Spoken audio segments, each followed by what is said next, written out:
আল্লাহ তাআলা যদি দয়া করে আমাদেরকে মাফ না করে, আমাদের বাঁচার কোনো উপায় নাই। আপনি কি ভেবেছেন আপনার নামাজ দিয়ে আপনি জান্নাতে যাবেন? আপনি তাহাজ্জুদ গুজার, সেজদা দিতে দিতে কপালে দাগ ফেলেছেন, এটা আপনারা জান্নাতে নেবে না। আপনি এলাকার সবচেয়ে বড় হাতেম তাই দানশীল, এই দানের ভরসায় বসে আছেন।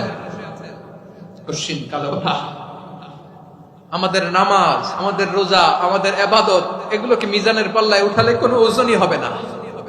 তবে আমাদের একটা কৌশল জানা আছে, আমরা আল্লাহর রহমতের ভিখারি। আমরা সেদিন আগেই গুনার স্বীকৃতি দিয়ে দেব। আমরা বলবো, আল্লাহ তুমি প্রশ্ন করার আগে তোমার একটা কথা বলি, আমারে কিছু জিজ্ঞেস করো না, আমি সব করেছি। এমন কোন পাপ নাই যে পাপ আমারে দিয়ে হয় নাই। তোমার রহমত দিয়ে তুমি জান্নাতে পাঠাবা, তোমার